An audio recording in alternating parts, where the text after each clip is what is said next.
問問咩係圍標先？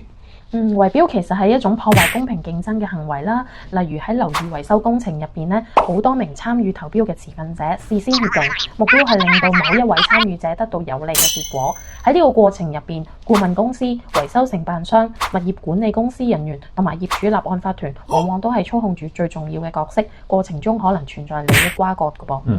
咁啊，圍標常見嘅方法咧，就包括例如掩護式嘅投標啦，即係話有啲其他嘅競爭者故意報價高過指定嘅中標者，令到外界感覺就好似中標者咧報價好有競爭力咁樣，或者倒轉叫抑壓制嘅投標，即係甚至係撤回一啲投標，咁確保咧就指定嘅競爭者咧係順利當選成功入標嘅，咁做到表面上公平，實際上都已經安排好㗎啦。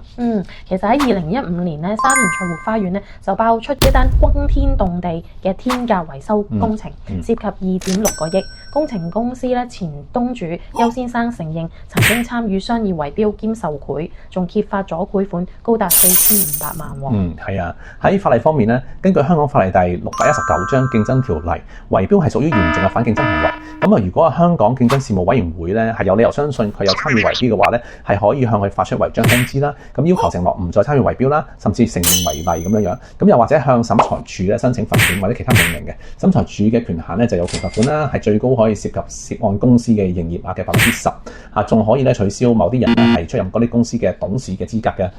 此外咧，因為任何圍標咧而蒙受損失嘅人咧，當然係有權去揾律師啦，從民事訴訟嘅方式咧去開展追究添。除咗罰錢咧，參與圍標者仲有刑事責任。2015年嗰個工程公司東主咧承認咗圍標啦，違反咗香港法例第200章刑事罪行條例第159A 條同埋201章防止賄賂條例第92A 嘅串謀罪，最後被判入獄35個月。圍標案件被判案嘅例子其實都唔係好多，呢種案件咧特別之處係被告邱先生自己主動投案廉署，動機一直不明。佢聲稱自己只係一個聯絡人，但涉及金額幾億，情節嚴重。但新聞就冇見到後續其他人有俾人檢控，案件亦都到此為止。係啊，